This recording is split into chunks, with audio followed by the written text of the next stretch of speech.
जय हिंद। आज समझते हैं हम लोग 1962 के जो इंडो चाइना वार, जिसे इंडो साइनो वार कहा जाता है, उसमें भारत ने क्या क्या गलतियां की थी। देखिए, जिस तरह से इंडिया को इंडियंस, इंडिया के रहने वाले को इंडियंस कहते हैं, आयरलैंड के रहने वाले को आयरिश कहते हैं, पाकिस्तान में वाले को आतंकवादी कहते हैं, उसी तरह चाइना में रहने वाले को साइनो कहते हैं। तो साइनो इंडिया वार 1962 में हुआ था। उसमें कई गलतियाँ थी। पहली कि जवाहरलाल नेहरू को लग रहा था कि चाइना युद्ध नहीं करेगा। अब चाइना फुल टू प्लान में था युद्ध करने का, ये युद्ध टाल रहे थे। और ये युद्ध की घोषणा जानते कहाँ की थे? नेपाल में जाके। क्योंकि ये काठमांडू एयरपोर्ट पे उतरे तो मीडिया वालों ने पूछा कि चीनी सेना आपके यहाँ घुस गई है, आप क्या कहेंगे? तो ये कह रहे हैं काठमांडू में रह के कि मैंने आदेश दिया है कि चीनियों को खदेड़ दो। अब चाइना तो चाह ही रहा था कि आप कोई गलती करिए, और नेपाल में है। आप खुद सोचिए कि आपकी खुफिया एजेंसी क्या कर रही है कि आपके देश पर हमला होने वाला है, उस समय आप नेपाल में हैं।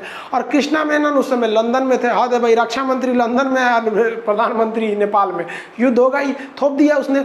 तो एक तो जवाहरलाल नेहरू की जो नीतियाँ थी उस समय कहीं ना कहीं तो कहिए कि जवाहरलाल नेहरू अपने रिटायरमेंट के एज में आ रहे थे, और वो चाहते थे एक विश्व शांति का एक संदेशवाहक बनकर यूएनओ के महासचिव बन जाए, जैसे अभी जो त्रिवेली ये आपके एंटोनियो गुटेरस, तो उस समय चाहते। तो कहीं ना कहीं इनकी एक महत्वाकांक्षी भूमिका थी। और गुट निरपेक्ष के संगठन के संस्थापक रहते ये थे, इनके समकक्ष कर्नल नासिर थे, अहमद सुकार्नो और कर्नल मार्शल टीटो, ये लोग थे। तो ये अपने आप की पहचान एक विश्व के बड़े नेता के रूप में करना चाहते थे। इस वजह ये शांत रह रहे थे। और एक इनकी मजबूरी भी थी कि हम लोग हाल फिलहाल में आज़ाद हुए थे, इकोनॉमी नाम की चीज़ नहीं थी, टेक्नोलॉजी कुछ नहीं था। तो एक ये सोच रहे थे कि कहीं ना कहीं इनका भी सोचना एक ठीक था कि नहीं, चाइना से हमें युद्ध टालना है। तो भाई साहब, टालना है तो इसका मतलब क्या हुआ? वो चढ़ जाएगा तो हमको जवाब भी नहीं देना है। और आग में तो घी का काम किए थे हमारे ये भाई साहब। ये देखिए, कृष्णा मेनन रक्षा मंत्री उस समय के, इनको कोई मतलब नहीं था। पहला जीप घोटाला इन्हीं के समय में हुआ था। इन्होंने कहा कि एयरफोर्स और नेवी को तो आगे ही नहीं बढ़ने दिया। एयरफोर्स ने कहा कि अगर आप एयरफोर्स आगे बढ़ेगी, नेवी आगे बढ़ेगी तो युद्ध बहुत बड़ा रूप ले लेगा, जिससे समस्या आने लगेगी। इसलिए इसे अंतर्राष्ट्रीय एक बहुत बड़ा युद्ध का रूप न लिया जाए। तो आप बताइए ना, यहाँ पर तो क्या फायदा हुआ हम लोग को अक्साई चीन गंवाने का? उतना बड़ा एरिया चले गए लोग। उस समय हमारी एयरफोर्स चाइना की एयरफोर्स से ज़्यादा पावरफुल थी। उस समय चाइना के पास इतनी टेक्नोलॉजी ही नहीं थी कि वो हिमालय पार करके आ जाता। और जब वो तिब्बत पार करेगा, हिमालय पार करेगा, तब वो लद्दाख में घुसेगा। और हम लोग की एयरफोर्स तो आज भी दौलत बेग ओल्डी में जा सकती है सब। उस वक्त भी हम लोग के पास वो अवेलेबल था, लेकिन इन्होंने उड़ने ही नहीं दिया। नेवी उस समय इतना बढ़िया रोल प्ले करती। अगर इंडियन नेवी को आदेश दिया गया रहता तो इंडियन नेवी जो है ये मलक्का स्टेट और सुंडा स्टेट को यहाँ पे पूरी तरह से ब्लॉक कर देती। ये एरिया अगर ब्लॉक हो गया तो चाइना का पेट्रोल इधर ही से जाता है, व्यापार इधर से ही जाता है। चाइना मजबूर होकर ये एरिया से निकलना था। लेकिन क्या करेंगे, ये लोग नेवी को आदेश ही नहीं दिया। और हमारी नेवी उस समय बहुत ही पावरफुल थी। इसके अलावा गलतियों पे गलती, सीरीज गलती कर दी है लोग। चाइना एक और लद्दाख के एरिया में हम लोग युद्ध झेल रहे थे, एक और अरुणाचल प्रदेश में झेल रहे थे। अरुणाचल प्रदेश में तो चाइना ने कब्जा कर लिया था, और बाद में उसने अंतर्राष्ट्रीय प्रेशर में आकर अरुणाचल प्रदेश का कुछ हिस्सा वापस वहां पे गए थे सर। और उसे कहता है दक्षिणी तिब्बत। तिब्बत तो खुद कब्जा किया है 1959 में, और अरुणाचल प्रदेश को कहता है दक्षिणी तिब्बत कहता है। तो यहाँ सीरीज में गलतियां की गई। देखिए, इम्यूनेशन जो थे, गोला बारूद हथियार, वो घट गए थे। आप बताइए, फौजियों के पास 200-250 गोलियां थी सर। 200-250 गोली फौजी क्या करेंगे सर? उस समय गोली घट गई थी, जबकि 200-250 गोली तो आदमी रैपिड फायर कर देता है। तो वो उस समय का हालात था। लेकिन अभी देखेंगे तो गोलियों की कोई कमी नहीं है। वो 1962 था। अभी भारतीय सेना को एमुनेशंस की कोई कमी नहीं है। पीछे से इसकी सप्लाई लाइन में कहीं नहीं रोका गया है। अब एमुनेशंस की कभी कमी आने वाली नहीं है, क्योंकि एमुनेशंस की हमारे खुद के ऑर्डिनेंस फैक्ट्रीज हैं सब, जो पीछे सप्लाई लाइन है। 1962 वाली स्थिति तो होने नहीं देंगे। देख लीजिए, अभी गोली की कोई कमी नहीं देगी। जो खाने के भले कमी हो सकती है, लेकिन अब कोई कहते कि गोलियों की कमी होगी, तो गोलियों की कमी नहीं होने वाली है।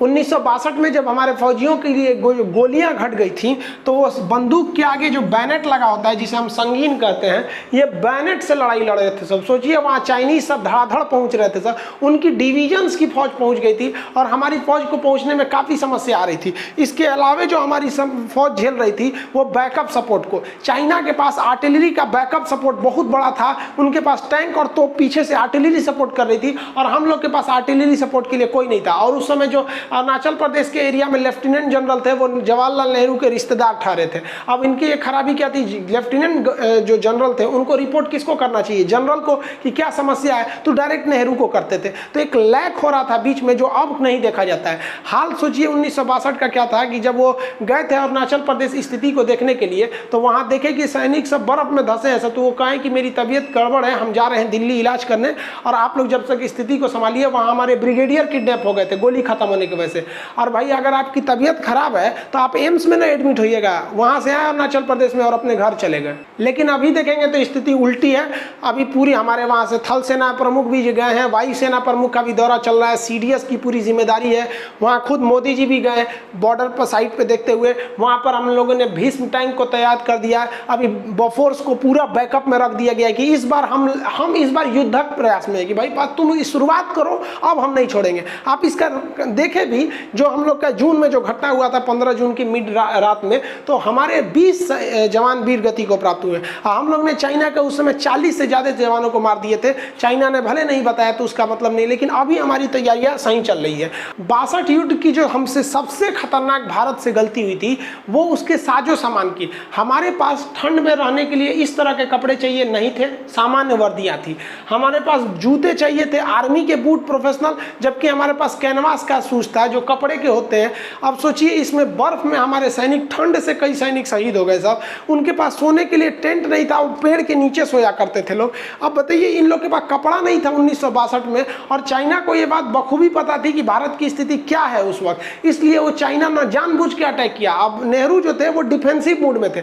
उस वक्त हम लोग के सामने एक मजबूरी भी थी, हालांकि अब ऐसी स्थिति नहीं है। हमारे सेना के पास साजो सामान की अब कोई कमी नहीं है, और बर्फ में लड़ने की तो एक अच्छा सा हम लोगों ने 1984 में ऑपरेशन मेघदूत में और 99 में कारगिल में तो अच्छा खासा प्रयास कर लिया है। और अभी आर्मी के पास उस समय जो टेंट की कमी देख रही थी, अब टेंट की कोई कमी नहीं है। आप अगर एनसीसी किए होंगे या फिर आर्मी में गए होंगे तो इस तरह के टेंट आप लगाए होंगे। ये टेंट 10 से 15 मिनट में लग जाते हैं, इसके पार्ट बाई पार्ट आते हैं, खुल के लग जाते हैं सब। ये टेंट लगा सकते हैं, और ठंड के दिन में लगाने के लिए एक स्पेशल टाइप का टेंट है। ये किसी भी तरह के ठंड को अंदर आने नहीं देता है। और उस समय हमारी जो सप्लाई लाइन काट दी गई थी चाइनीज आर्टिलरी की वजह से, तो हमारे सैनिकों के पास खाना नहीं पहुंच गया था। वो बेचारे भूखे पेट कैसे लड़ सकते हैं। वो भी एक कहावत भी कहा जाता है कि सेना कितना आगे जाएगी ये उसके डिपेंड करता है पेट में कितना अनाज है। तो अभी क्या है कि हर बटालियन के पास अपनी जो पर्सनल कुक और सप्लाई लाइन है वो उसको एनफ रखा जा रहा है कि भाई अगर हम लोग के पास अगर कहीं कनेक्शन कट भी जाता है तो कम से कम खाने का कनेक्शन ना कटे।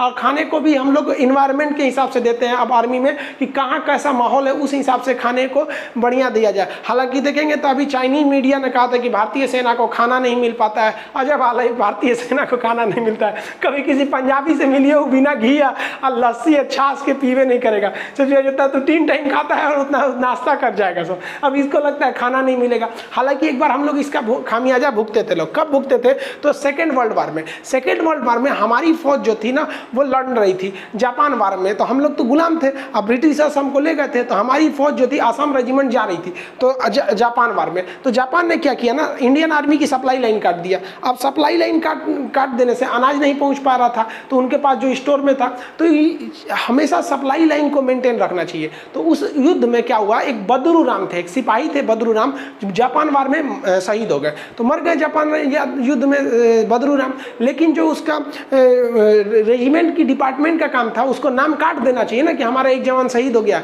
तो नाम नहीं काटा। अब जब नाम नहीं काटा तो जो सप्लाई आती थी वो अनाज की हर इंसान के हिसाब से आता है कि भाई कितना अनाज चाहिए, तो उतना अनाज आता था। अब बद्रू राम शहीद हो गए थे, उसका अनाज आ ही रहा था, पीछे से आ रहा था, और इसी भी जापानियों ने क्या किया, सप्लाई लाइन काट दिया। तो जो खाना था वो तो सप्लाई आ ही नहीं पाई। अब ये लोग भूखे रह गए। तो जब गोदाम देखा गया खाने का कहाँ है, तो उसमें देखा गया कि बहुत अच्छा अभी 1-2 हफ्ता का अनाज बचा हुआ है। वो अनाज किसका था, वो बद्रू राम का हिस्सा था, वो बार बार वहीं बच जा रहा था, तो उससे खाना किया गया। फिर उसके बाद से युद्ध करके सप्लाई लाइन खोली गई, बाद में इंडिया आर्मी आगे बढ़ी थी। तो ये असम रेजिमेंट का गाना भी है, बद्रू राम का बदन जमी के नीचे है तो हमें उसका राशन मिलता है। तो ये असम रेजिमेंट का है। तो खाना नहीं रुकना चाहिए सप्लाई लाइन को लिए। तो सप्लाई लाइन भी अभी देख रहे हैं तो हेलीकॉप्टर से इंडियन नेवी एयरफोर्स सब वहां पहुंची है सप्लाई लाइन के लिए।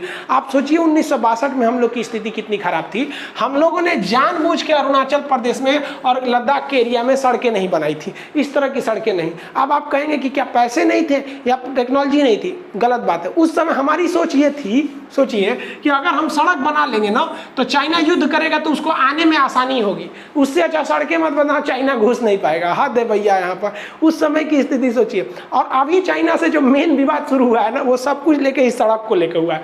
जब से गवर्नमेंट जो है BRO को पावर दिया हुआ है, बॉर्डर रोड ऑर्गेनाइजेशन, ये एकदम चीन के बॉर्डर एरिया तक अपनी सड़क को बनाते जा रहा है। मेन कलेश तो इस सड़क को ही लेके हुआ था। अब जब विवाद हो गया सड़कें को लेकर तो सड़क रुकेगी क्यों? अब तो पूरे इंडिया में सड़क को, बॉर्डर रोड ऑर्गेनाइजेशन को हर जगह सड़क बनाना है। और ये जो नेपाल ने जो बोला था काला पानी के लिए, वो भी तो विवाद सड़क को ही लेके हुआ था। यहाँ नया सड़क की उद्घाटन में पहुंच गए थे राजनाथ सिंह, जिस वजह से वो नया विवाद खड़ा कर दिया था। तो उस समय की ये भी गलती थी। अब ऐसी समस्या नहीं है। अब आप खुद देखिए ना कि जो गलवान के एरिया में जहाँ विवाद हुआ है, वहाँ स्पांगुर लेक के एरिया में उसके पीछे जो स्ट्रिप्स हैं, वहाँ पर हमारी आर्टिलरी गन्स वहाँ पहुँच गई हैं। सड़क अच्छे होने की वजह से ही तभी तो वहाँ आराम से पहुँच चुके हैं सर। और एयरफोर्स भी सड़क के टूटने की स्थिति में, एयरफोर्स भी बैकअप में है, वो अपनी रसद सामग्री को पहुँचाने के लिए।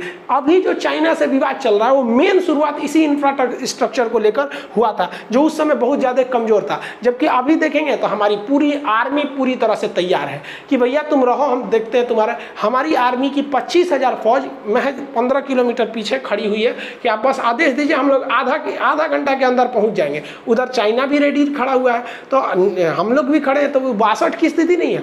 हमारे जो सेना अध्यक्ष है उन्होंने भी कहा है कि इस बार चाइना को हमारी सेना के साथ साथ एक मनोवैज्ञानिक भी युद्ध लड़ना पड़ेगा। हर भारतीय का खून खौला हुआ है कि 1962 का ससुरा हम लोग बदला लेके रहेंगे। और हमारी इसके आर्मी के साथ पैरेलल में खड़ी है हमारी नेवी। नेवी तो एकदम मूड बनाई हुई है। नेवी ने अपने विमानों को दक्षिणी चीन सागर में भेज भी दिया। चाइना ने इसमें कड़ी आपत्ति जताई थी, उसके बावजूद भेज दिया है कि अभी भाई अगर युद्ध हो गया तो हमें जाना नहीं पड़ेगा, पहले ही वहाँ हम लोग पहुँचे रहेंगे। और चाइना जो था वो हिंद महासागर में अपनी पनडुब्बियाँ भेजा था। चाइना भी बहुत होशियार है, वो हिंद महासागर में सोचा कि पनडुब्बियां भेज देंगे तो भारत डर जाएगा, तो कहा कि कोई बात नहीं भाई, आप यहाँ भेजिए।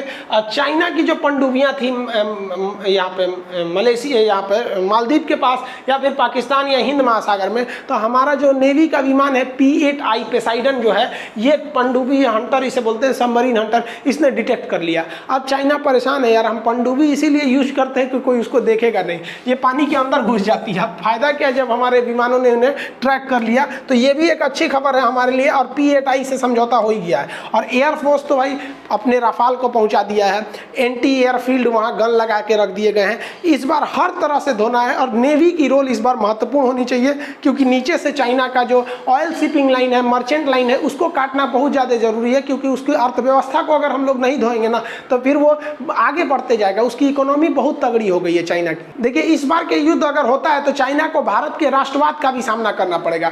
खुद इससे परेशान है चाइना की जो ग्लोबल मीडिया, उसकी ग्लोबल टाइम्स, वो खुद कह रही कि भारत जो है अभी राष्ट्रवाद के आड़ में आके ऐसी हरकतें कर रहा है। तो भाई राष्ट्रवाद कोई गलत चीज़ थोड़ी है, हमेशा आपकी दादागिरी तो नहीं चलेगी। और इस बार मोदी जी के भी गवर्नमेंट से 2 पॉलिसी सही है कि एक तो इनका है कि भैया हम पीछे नहीं हटने वाले हैं, जो भी होगा। और दूसरा सबसे बड़ा प्लस पॉइंट ये है कि इनकी मेजोरिटी की सरकार है, मतलब सरकार गिरने का कोई झमेला नहीं है। मेजोरिटी का डिसीजन भी ले सकते हैं, वैसे भी दूसरे का सुनते कहाँ है। जो भी डिसीजन लेना रहता है अपने लेना रहता है इनको। आके बोल देंगे कल नोट बंद हो जाएगा, कल को आके क्या बोलेंगे कोई नहीं पता है। तो चाइना को भी इस बात पता है कि अब की जो सरकार है वो डिफेंसिव नहीं है, खास करके बॉर्डर इश्यूज को लेकर। लेकिन हमेशा कहीं ना कुछ गलती भी हो जाती है। चाइना के सामने ये लग रहा है कि उसकी इकोनॉमी बड़ी है और भारत की इकोनॉमी छोटी है। तो चाइना को नहीं भूलना चाहिए कि हम वही हिंदुस्तानी हैं लोग जिन्होंने धूल चटाए थे लोग, तुमको घुस के 15 जून को रात को मत भूलना। और चाइना परेशान इस कदर है भारत से कि वो सिख रेजिमेंट के फौजियों की गिनती करा रहा है कि वहाँ कितने पंजाबी सिख रेजिमेंट वाले हैं सब। चाइना के सब नाटू होता है, सब कराटा वराटा भाजता है सब। हमारे यहाँ वाई गुरु की जय, सत श्री अकाल।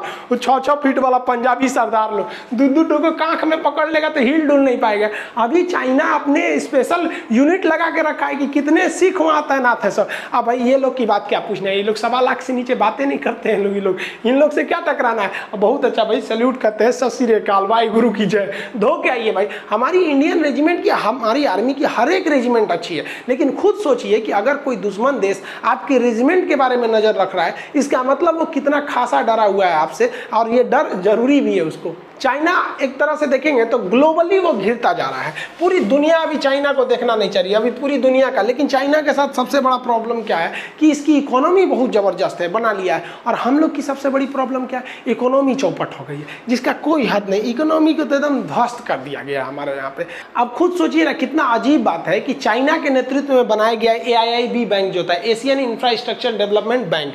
ये जो बैंक है, ये बीजिंग का ये बैंक, ये इसमें बेसिकली चाइना ने ही इसका मेन है। हालांकि भारत की भी इसमें हिस्सेदारी लगभग 6% है, लेकिन ज़्यादातर स्टेक होल्डर इसका चाइना है। इसे कहा भी जाता है चाइनीज वर्ल्ड बैंक कहा जाता है। भारत ने इसमें दो खेप करके लगभग 9,000 करोड़ रुपए उधार लिए हैं। अब सोचिए, जिस चाइना से हम मुकाबला करने जा रहे हैं, उसी के नेतृत्व वाले बैंक से ले रहे हैं। ये हमारी इकोनॉमी गिर रही है, और ये आज से नहीं गिर रही है, इसका जो सिलसिला चल रहा है वो काफ़ी पुराना चल रहा है। अब कुछ लोग कह रहे हैं कि देखिए कोरोना की वजह से इकोनॉमी गिर गई। अच्छा, एक बात बताइए, क्या हमारी अर्थव्यवस्था इतनी चौपट थी कि 3 महीने के लॉकडाउन में बर्बाद हो गई? खुद सोचिए, कहा जाता है कि एक देश को लगभग 2 साल तक के लिए इमरजेंसी के लिए तैयार रहना चाहिए। हमारे यहाँ लॉकडाउन लगा कितना यार, अप्रैल मई जून में तो खुल ही गया था लॉकडाउन।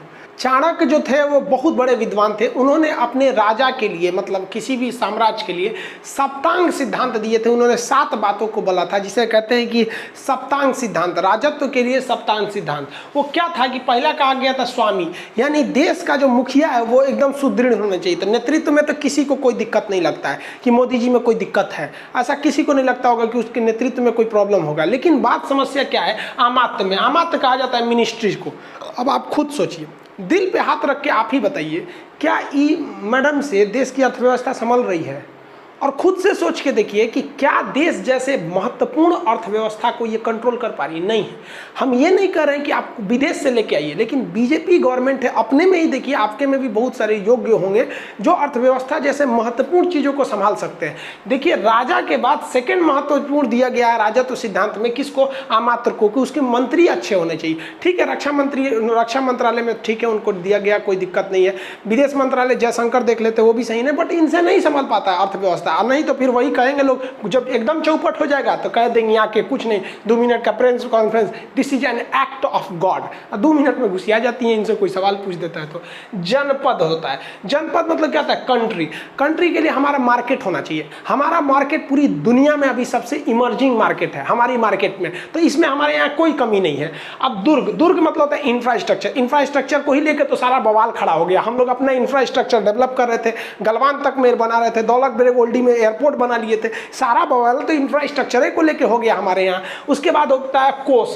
कोष क्या होता है? ट्रेजरी, यानी इकोनॉमी, जो मैडम के साथ से संभल नहीं रहा है यहाँ से इकोनॉमी में। हम तो कहते हैं मोदी जी जो अपना वित्त मंत्रालय अपने कंट्रोल में रखिए। जिस तरह से इसरो किसके कंट्रोल में? प्रधानमंत्री के कंट्रोल में। परमाणु विभाग किसके कंट्रोल में? प्रधान पीएमओ के कंट्रोल में रहता है। उसी तरह इसको भी कंट्रोल में ले लेना चाहिए। दे दिए लोग इनको यहाँ पर। उसके बाद देखिए क्या होता है? दंड। दंड मतलब क्या चीज़ है भाई साहब? जो दंड देता है आर्मी या फिर जो एडमिनिस्ट्रेटिव बॉडी है वो अच्छे रहना चाहिए। तो इसमें तो किसी को डाउट ही नहीं है भाई साहब कि आर्मी हमारी कुछ मतलब कहीं से भी कमजोर है, तो आर्मी से कोई दिक्कत नहीं है। लास्ट आ जाता है आपका मित्र। इसके क्या होता है कि हमको कहाँ से आपको मोटिवेशन कंसल्टेंसी या कहाँ से मिल रहा है। जैसे अभी हमको इजराइल भी सपोर्ट कर रहा है, अमेरिका भी सपोर्ट कर रहा है। तो ये सब एक राजा के सप्तांग सिद्धांत होते हैं जो भारत से ही आया है। लेकिन अभी अगर देखेंगे तो इकोनॉमी अच्छे दौर से नहीं गुजर रहा है, जो बहुत गलत बात है। क्योंकि अगर इकोनॉमी टूटती रही तो चाइना इसका फायदा उठा लेगा, और वो जान रहा है कि भाई अगर इकोनॉमी टूट गया, वहाँ चाइना की इकोनॉमी देखिए, इकोनॉमी में तो हम दोनों का कोई कंपेरिजन नहीं है, बहुत आगे निकल चुका है। तो हम लोग को अभी मेन ध्यान रखना चाहिए इकोनॉमी और बॉर्डर इशू दोनों को साथ साथ। बॉर्डर हमारी सेना बेहतरीन ढंग से संभाल लेगी, इसमें कोई डाउट नहीं है। लेकिन बस जल्दी से कोरोना को अच्छे तरह से एक बार निपट ले आदमी, को इकोनॉमी को सुधार ले, फिर चाइना से कोई दिक्कत नहीं है। आप कहेंगे तो हम 1962 के युद्ध के क्या क्या कारण थे और क्या कौन सी जो वहाँ पर जो गलतियाँ की गई थी उसको बता देंगे। इसमें तो हम मेनली ओवरव्यू आपको बता दिए कि क्या क्या था। फिर वहाँ पर आपको समझा देंगे कृष्णा मेनन की क्या गलती थी और क्यों चाइना ने हमला किया था। जैसे अभी एक कारण है ना इंफ्रास्ट्रक्चर को लेके, उस समय क्या कारण बना था, उस सबको समझा देंगे। मिलेंगे नेक्स्ट क्लास में। जय हिंद।